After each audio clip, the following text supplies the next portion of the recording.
Hello everyone. बच्चों, जो हमारा चैप्टर चल रहा है उसका नाम है light reflection and refraction of light. Okay, ये चैप्टर चल रहा है और अभी तक हमने इसके 3-4 लेक्चर कर लिए हैं। आज जो हमारा टॉपिक है बच्चों वो क्या है, स्फेरिकल लेंस। और लास्ट टाइम जो हमने पढ़ा था वो पढ़ा था concept of refraction, refractive index and refraction through glass slab.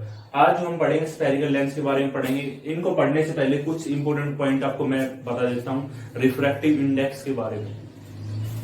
देखो, जैसा कि आपने प्रीवियस लेक्चर के अंदर पढ़ा था कि रिफ्रैक्टिव इंडेक्स का फॉर्मूला ये आया था C/V आया था। रिफ्रैक्टिव इंडेक्स का फॉर्मूला बच्चा आया था C/V। C is what, speed of light in vacuum और अपॉन में speed of light in a medium. Okay, ये फॉर्मूला आया था।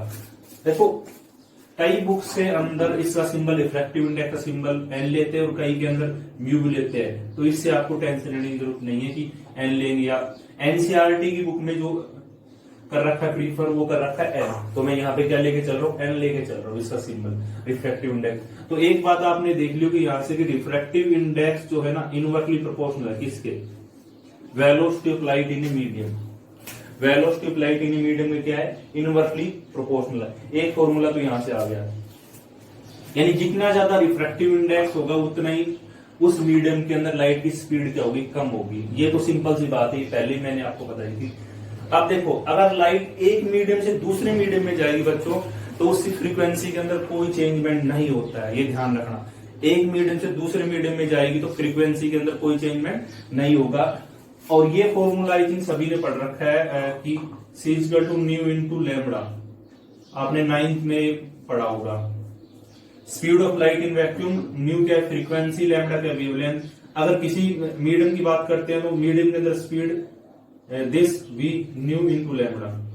मीडियम के लिए तो ये है फॉर्मूला और वैक्यूम के लिए ये फॉर्मूला है। अब यहां से एक रिलेशन ऑब्टेन करने वाले हैं। देखो, अगर मैं इसको ऐसे लिखता हूं, अब देखो C की जगह में क्या लिख सकता हूं, new into lambda. New into lambda, lambda vacuum के अंदर वेवलेंथ। ओके, और V को मैं क्या लिख सकता हूं, न्यू इंटू लैम्बडा मीडियम, किसी मीडियम के अंदर। देखो, फ्रीक्वेंसी मैंने सेम ली है क्योंकि जब लाइट एक मीडियम से दूसरे मीडियम में जाएगी तो फ्रीक्वेंसी सेम रहेगी। ओके, तो ये फ्रीक्वेंसी कैंसिल। तो यहां से आपको साफ दिख रहा है कि जो हमारा रिफ्लेक्टिव इंडेक्स है ना वो क्या है, वेवलेंथ ऑफ लाइट की क्या है, इनवर्सली प्रोपोर्शनल आया है। मीडियम में वेवलेंथ ऑफ लाइट की भी क्या है, इनवर्सली प्रोपोर्शनल आया है। ओके, तो यानी कि यहां से साफ दिख रहा है कि रिफ्लेक्टिव इंडेक्स हमारा किस पे डिपेंड करता है, वेवलेंथ पे भी डिपेंड करता है। किस पे डिपेंड करता है, वेवलेंथ पे भी ये हमारा डिपेंड करता है रिफ्लेक्टिव इंडेक्स। ओके, जो रिफ्लेक्टिव इंडेक्स हमारा वेवलेंथ पे भी डिपेंड करता है। और अगर इनके बीच में आपसे ग्राफिकल रिलेशन पूछा जाता है, इधर मान लो रिफ्रैक्टिव इंडेक्स,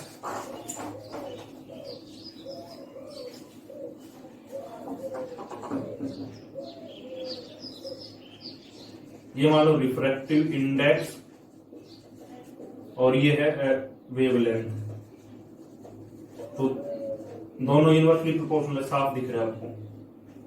ये इंक्रीज तो ये डिक्रीज होगा, तो वेवलेंथ भी। ओके, और अगर बच्चों आपसे दो मीडियम, आपके पास कितने मीडियम है, जैसे कि दो मीडियम है, ये एक मीडियम है, इसमें रे ऑफ लाइट आई है ऐसे, ये नॉर्मल, और ये हो गया इसका रिफ्रैक्शन।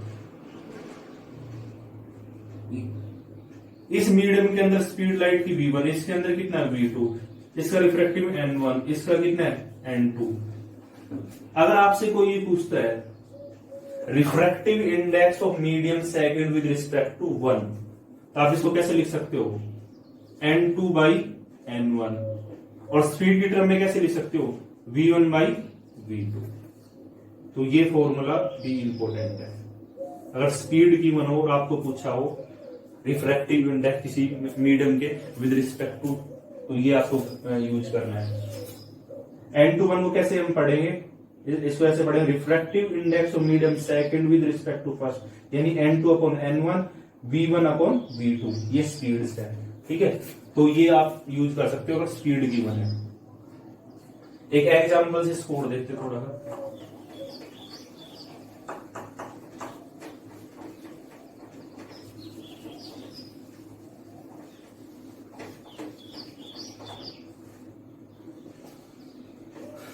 देखो अगर अपने पास दो मीडियम है, कितने मीडियम है, दो मीडियम है, एक तो एयर है और एक क्या है, glass. One is air and another is glass. और आपसे पूछा जाता है, ठीक है, find the refractive index of glass with respect to air. Find the refractive index of glass with respect to air. तो बच्चों कैसे फाइंड आउट करोगे, find the refractive index of glass with respect to air. Glass with respect to air, इसको कैसे लिख सकते हैं,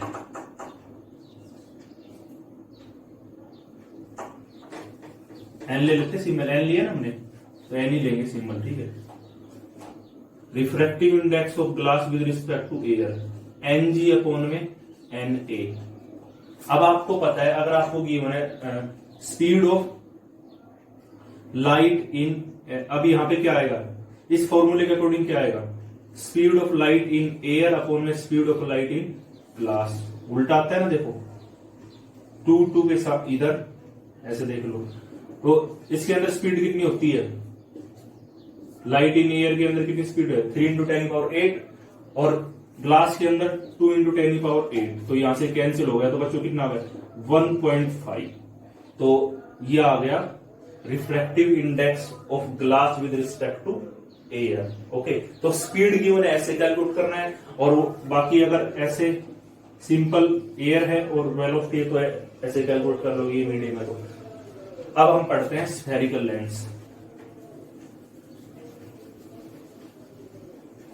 अभी बच्चों देखो, स्फेरिकल लेंस टोटली काम करते हैं रिफ्रैक्शन ऑफ लाइट के ऊपर। किसके ऊपर काम करते हैं, रिफ्रैक्शन ऑफ लाइट के ऊपर। एक्चुअल में क्या होते हैं, ये होते हैं ट्रांसपेरेंट मीडियम होते हैं। क्या होते हैं, transparent medium bounded by 2 surface. अब वो 2 सरफेस कैसे हो सकते हैं, कर्व्ड भी हो सकते हैं, ऐसे भी हो सकते हैं, कर्व्ड भी हो सकते हैं, या फिर ऐसा हो सकता है एक सरफेस प्लेन हो और दूसरा कैसा हो, कर्व्ड हो, ठीक है। तो इस स्टेटमेंट देखो, piece of any transparent material, transparent material का पीस होगा बाउंडेड बाय 2 कर्व्ड सरफेसेस, या तो 2 कर्व्ड सरफेस हो और 1 प्लेन एंड अनदर कर्व्ड, या फिर एक प्लेन और दूसरा क्या हो, कर्व्ड सरफेस हो, ठीक है। तो उसको क्या बोलेंगे, लेंस बोलेंगे। ट्रांसपेरेंट मीडियम होगा।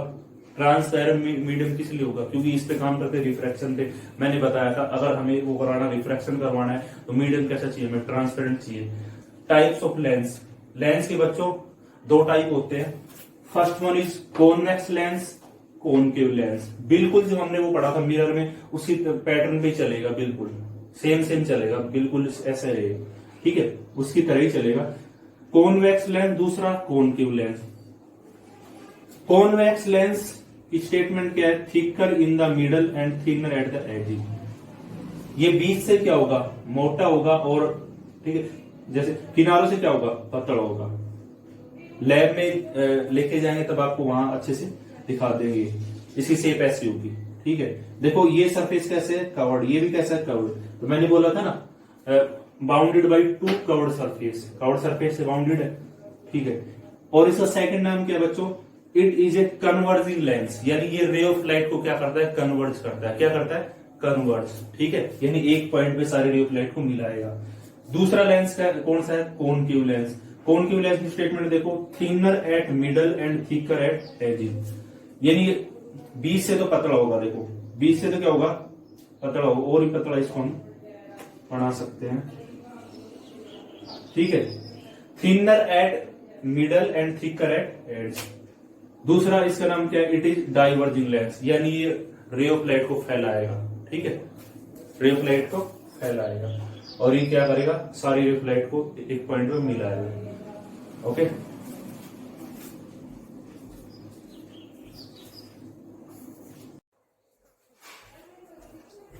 हेलो बच्चों, अब जो हम पढ़ेंगे वो हम पढ़ने वाले some important terms related to lenses. जैसे कि कुछ टर्म्स आपने मिरर के बारे में भी पढ़ी थी कि focal length, principal axis, radius of curvature, ऐसे ही कुछ टर्म्स होती है लेंस के लिए, तो इनके बारे में हम पढ़ेंगे। देखो मिरर जो काम करता है वो काम करता है रिफ्लेक्शन पे, और लेंस जो काम करता है रिफ्रैक्शन पे। तो अगर कंपैरिजन से इन चीजों को याद रखोगे तो ज्यादा दिन तक याद रहेगी वो चीजें आपके, ठीक है। तो अब हम करते हैं डिस्कस। ये लेंस लिया है मैंने आपके सामने, कॉन्वेक्स लेंस है, कॉन्वेक्स लेंस, ठीक है। ओ पॉइंट बच्चों ऑप्टिकल सेंटर होता है, और वहां पे क्या था, वहां पे देखो पोल था, और यहाँ पे ये काम पोल की जगह क्या आ गया, ऑप्टिकल सेंटर आ गया।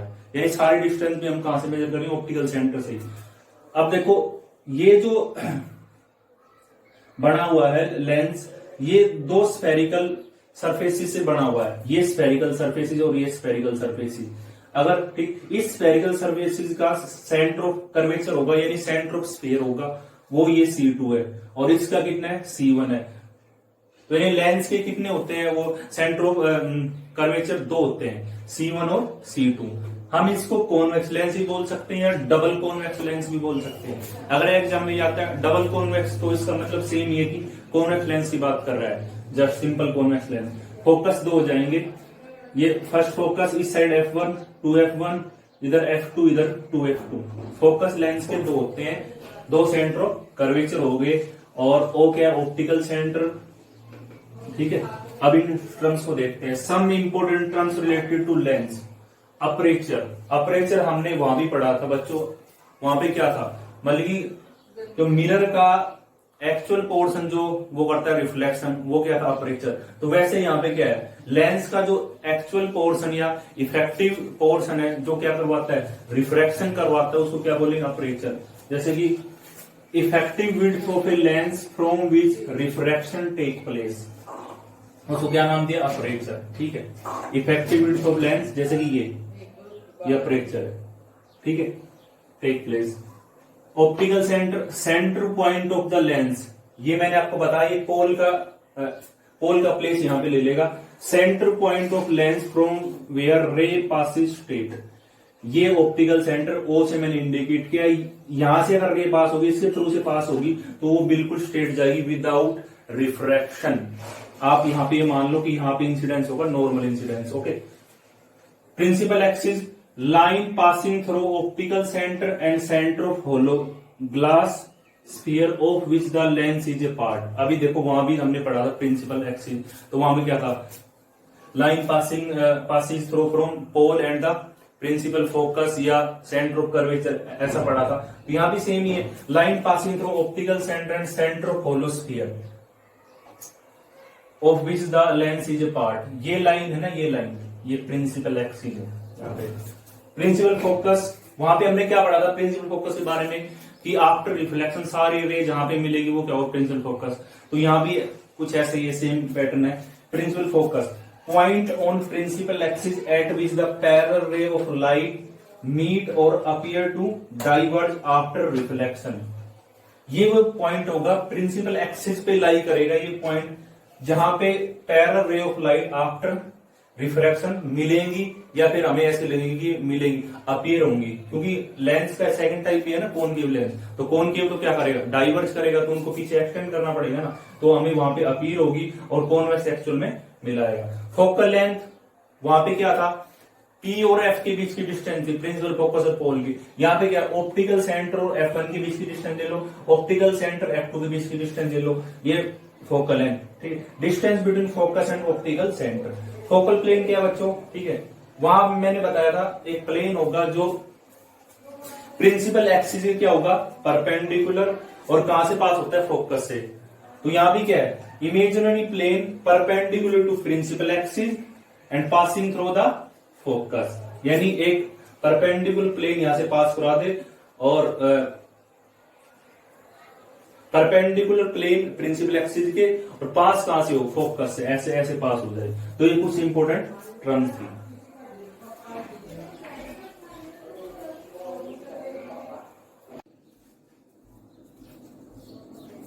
हेलो बच्चों, अब जो हम पढ़ने वाले हैं rules for image formation by lens. ऐसे रूल हमने मिरर के लिए भी पढ़े थे। जैसे कि आपको मैं थोड़ा सा रिकॉल करवाता हूं कि अगर रे ऑफ लाइट पैरेलल थी प्रिंसिपल एक्सिस की, तो फोकस से पास हुई थी, और फोकस की तरफ आ रही थी तो वो पैरेलल हो गई थी आफ्टर रिफ्लेक्शन। ओके, ऐसे कुछ रूल थे। तो ऐसे यहाँ पे भी कुछ रूल्स हैं जो हम इनको देखेंगे। पहले मैं बात कर रहा हूं for convex lens. Convex lens का सेकंड नेम क्या है, कन्वर्जिंग लेंस, या इसको बोल सकते हैं डबल कॉन्वेक्स लेंस भी। डबल कॉन्वेक्स आएगा तो भी मीनिंग क्या है, मतलब कॉन्वेक्स लेंस जस्ट ये प्रिंसिपल एक्सिस है, प्रिंसिपल एक्सिस के पैरेलल आ रही है रे ऑफ लाइट, तो कहां से पास हुई, फोकस से। देख लो, पैरेलल आ रही है, कहां से पास हुई, फोकस से, after refraction. Okay. Second rule, अगर रे ऑफ लाइट फोकस की तरफ ही आ रही है तो आफ्टर रिफ्रैक्शन वो क्या हो जाएगी, प्रिंसिपल एक्सिस के पैरेलल हो जाएगी। सेम है बिल्कुल। अगर ऑप्टिकल सेंटर की तरफ आ रही है तो कोई रिफ्रैक्शन नहीं होगा वहां पे, लाइट ठीक है जैसे आई थी वैसे ही चली जाएगी, कोई रिफ्रैक्शन नहीं होगा, मतलब कि जैसे आई थी उसी पाथ के अलोंग वो हो जाएगी, रिफ्रैक्ट हो जाएगी, यानी बैंड नहीं होगी रे of light. Okay. Four, concave lens की बात करें, अगर रे ऑफ लाइट पैरेलल आ रही है आफ्टर रिफ्रैक्शन, हमें ऐसा लगेगा कि ये फोकस से आ रही है। आफ्टर रिफ्रैक्शन कैसा लगेगा कि ये फोकस से आ रही है। ओके, रिफ्रैक्शन होने के बाद, ठीक है, क्योंकि ये इमेज कैसी बनाता है convex lens, convex lens always form virtual image, always form virtual image. Okay, real image नहीं बनाएगा, तो इसलिए हमें एक्सटेंशन का कंसेप्ट यहाँ पे इंक्लूड करना पड़ेगा, यानी रे ऑफ लाइट जो हमारी क्या हुई है रिफ्रैक्टिव, उसको क्या करना पड़ेगा, एक्सटेंड करना पड़ेगा। सेकंड, अगर रे ऑफ लाइट फोकस की तरफ जा रही है, फोकस की तरफ जा रही है तो आफ्टर रिफ्रैक्शन वो पैरेलल हो जाएगी प्रिंसिपल एक्सिस के, ये फोकस की तरफ जा रही है एक्सटेंड करके, ठीक है। तीसरा रूल तो सेम ही है दोनों लेंस के अंदर, ऑप्टिकल सेंटर पे आ रही है तो no bending of light will occur, कुछ भी बेंडिंग नहीं होगी, नो रिफ्रैक्शन विल अकर, जैसे ठीक है तो वैसे चली जाएगी बिल्कुल, यानी ऑप्टिकल सेंटर पे आई, यहाँ पे कोई रिफ्रैक्शन नहीं है, बिल्कुल स्ट्रेट लाइन पाथ में जैसे ठीक जिस पाथ के अलॉन्ग जा रही थी वैसे चली जाएगी। तो ये कुछ रूल्स थे, अगर ये रूल आएंगे तो आप इजीली क्या बना सकते हो, रे डायग्राम इनके सभी के बना सकते हो। ओके,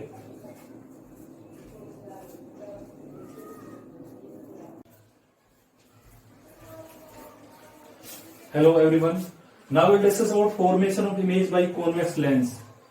कॉन्वेक्स लेंस किस टाइप की इमेज बनाता है, क्या पोजीशन होगी ऑब्जेक्ट की और कहां पे इमेज बनेगी और साइज कैसा होगा, सब कुछ इसके बारे में हम डिस्कस करेंगे। सीबीएसई बोर्ड के अंदर यहां से एक क्वेश्चन पक्का है, एक न्यूमेरिकल आएगा और साथ में क्या बनाना आएगा, रे डायग्राम बनाना। ओके, तो हम बात करते हैं फर्स्ट केस की, और ये टेबल आपको याद करनी है। पहले हमें ना टेबल का यूज नहीं करेंगे, वैसे ऑब्जेक्ट को ले रहे हैं, बस जस्ट ये मैंने पहले बना दी, आप याद कर लेना ये टेबल। अगर ऑब्जेक्ट हमारा कहां पे, इन्फिनिटी पे, कहां पे ऑब्जेक्ट इन्फिनिटी पे है, यहां से हम क्या देखेंगे, पोजिशन ऑफ ऑब्जेक्ट देखेंगे, कहां है ऑब्जेक्ट इन्फिनिटी पे। इन्फिनिटी आपको पता है कि वहां से जब भी ऑब्जेक्ट इन्फिनिटी पे होता है वहां से पैरेलल रे आती है, और पैरेलल रे वो हमेशा कहां से पास होगी, फोकस से। ऑब्जेक्ट हमारा इन्फिनिटी हो तो पैरेलल रे आई, यहाँ पे उनको क्या हुआ, रिफ्रैक्शन हुआ, यहां से फोकस से पास हो गई। तो इमेज साइज देखो, पॉइंट साइज या हाईली डिमिनिश बनी, और कैसी बनी, रियल एंड इनवर्टेड। तो यहां से ये मान लो first, second, third, fourth, fifth, six, seven. तो यहां से देखो फर्स्ट केस में कहा है ऑब्जेक्ट इन्फिनिटी पे, कहां बनेगी इमेज, F2 पे, F2 बन रही पॉइंट साइज रियल इनवर्टेड। अब ले लेते हैं बियॉन्ड 2F1, ऑब्जेक्ट हमारा कहा है, अब बात कर रहा हूं सेकंड केस की। देखो बच्चों सेकंड केस के अंदर ऑब्जेक्ट कहां है, ये मान लो F1, ये 2F1, ये F2 और ये 2F2। आपको सारे डायग्राम पेंसिल से बनाना है, यहाँ पे तो गलती हो सकती है लेकिन नोटबुक के अंदर गलती नहीं करनी आपको। बियॉन्ड 2F1, F1 से इस साइड रखा है, F1 से इस साइड रखा है तो पैरेलल रह जाएगी, और पैरेलल रह जाएगी कहां से पास होगी बच्चों, फोकस से पास होगी, ये तो पता ही लगता है, ये मैंने पास करवा दी फोकस से। ओके, और एक रहे बच्चों ऑप्टिकल सेंटर से जाएगी, ऑप्टिकल सेंटर से जाएगी वो स्ट्रेट पास होगी। ऑप्टिकल सेंटर से जब भी रे ऑफ लाइट जाती है तो कोई रिफ्रैक्शन नहीं होगा, नो बेंडिंग। तो यहाँ पे इमेज बन गई, आप खुद देखो यहाँ पे दोनों रे मिल गई, जहां दो रे मिलती है वहां पे इमेज बनती है। साइज देखो इमेज का, स्मॉल साइज कैसी बनी है, रियल इन्वर्टेड बनी है। तो एक बार चेकआउट करते हैं टेबल से, beyond 2F1, between F2 and 2F2, F2 and 2F2 के बीच में बनी है, डिमिनिश बनी है, बिल्कुल सही है, रियल एंड इन्वर्टेड बनी है, इट्स ऑल राइट। ओके, तो ये दो केस कर ली, अब हम पढ़ते हैं केस नंबर थर्ड।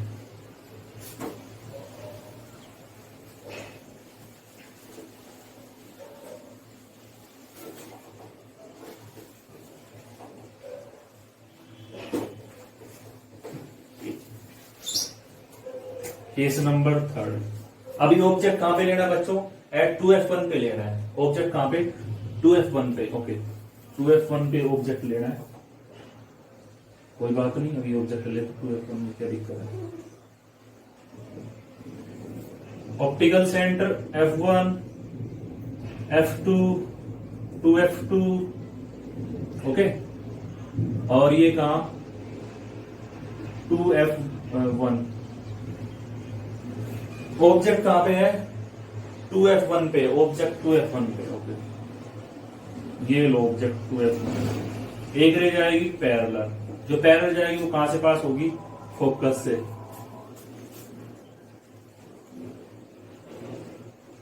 ये हो गई बच्चों फोकस से पास। ओके पैरेलल जाएगी वो कहां से, फोकस से। एक रे ऑप्टिकल सेंटर से। यहाँ पे दो ही रूल काम आएंगे मैक्सिमम। ऑप्टिकल सेंटर वाली बिल्कुल स्ट्रेट जाएगी,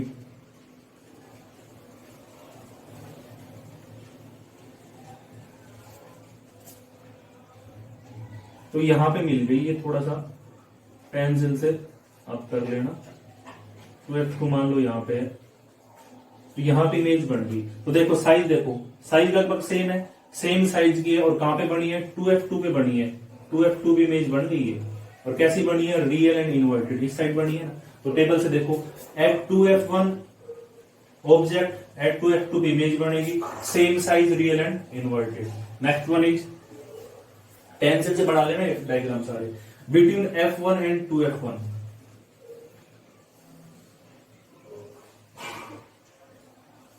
optical centre f1 2f1 f2 2f2। Okay यहां पे बियॉन्ड f1 एंड 2f1 के बीच बनेगी, sorry between f1 and 2f1 के बीच रखना ऑब्जेक्ट, तो यहां पे रखना है। यहां पे मैंने ऑब्जेक्ट रख दिया। अब एक रह जाएगी तो पैरेलल, पैरेलल जाएगी वो बच्चों कहां से पास, फोकस से। फोकस से ओके, और एक रे ऑप्टिकल सेंटर पे, तो जहां ये मिल जाएगी वहीं पे क्या बन जाएगी, इमेज बन जाएगी। अब आप खुद देखो एक बार, ऑब्जेक्ट क्या है 2f1 और f1 के बीच में है, कहां पे बनी इमेज, बियॉन्ड 2f2, और साइज देखो थोड़ी सी हाईली एनलार्ज तो नहीं कह सकते, एनलार्ज बनेगी। देखो ज्यादा साइज है ना, ये ऑब्जेक्ट इसका साइज देख लो आप। तो इसमें देखो टेबल में between f and 2f2 beyond 2f2 सही है, एनलार्ज बनेगी रियल एंड इन्वर्टेड। ओके तो केस नंबर 4 भी हो गया। अब बात करते हैं एट f1 पे। f1 पे ऑब्जेक्ट रखेंगे तब क्या होगा,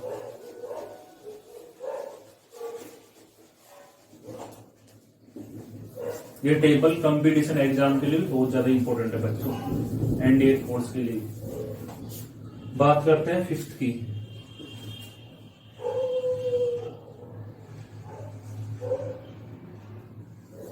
optical centre f1 2f1 f2 2f2। Okay object कहां पे बच्चों, एट f1 पे है।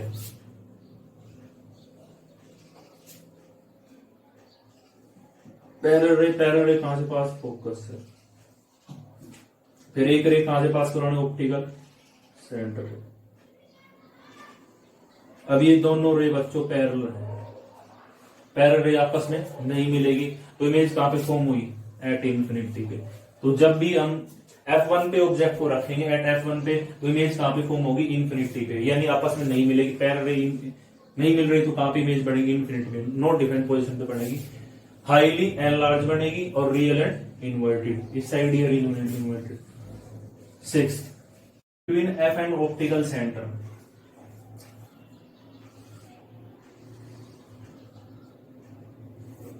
O f1 2f1 f2 2f2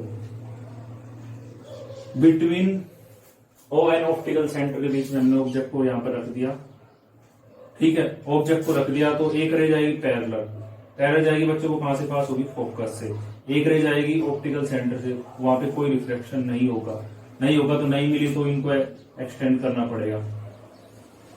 ये मैंने एक्सटेंड कर दिया।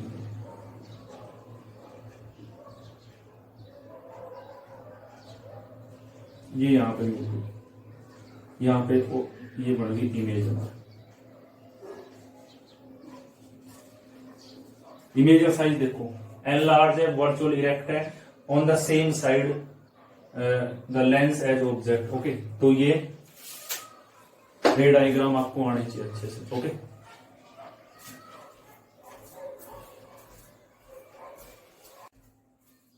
बच्चों अब हम डिस्कस करने वाले formation of image by concave lens. Concave lens हमेशा वर्चुअल एंड इरेक्ट इमेज बनाता है और इसका एक्शन कैसा, डाइवर्जिंग एक्शन, ये रे ऑफ लाइट को फैलाएगा। इसके दो ही केस है, चलो देखते हैं। फर्स्ट केस के अंदर ये concave lens, optical centre F1, F2, 2F1, 2F2। Okay, at infinity पे जब भी ऑब्जेक्ट हमारा इन्फिनिटी होता है, रे कैसे आती है, पैरेलल। कैसी रे आती है, पैरेलल। और कहां पे इमेज बनेगी ये हमें बाद में देखेंगे, पहले पैरेलल रे आएंगी। इसके एक्शन कैसा, डाइवर्ज, तो ये क्या कर देगा, डाइवर्ज कर देगा रे ऑफ लाइट को। लेकिन हमें कैसा अपीयर होगा कि कहां से आ रही है, फोकस से। ये रूल बताया था नहीं इमेज फॉर्मेशन का। तो यहाँ पे इमेज बन जाएगी एट इन्फिनिटी ऑब्जेक्ट। कहां पे इमेज बनी, एट फोकस F1। कैसी बनी, पॉइंट साइड, और कैसी बनी, वर्चुअल वगैरह। ओके बच्चों, तो ऐसे बनाना इमेज। सेकंड केस के अंदर क्या है,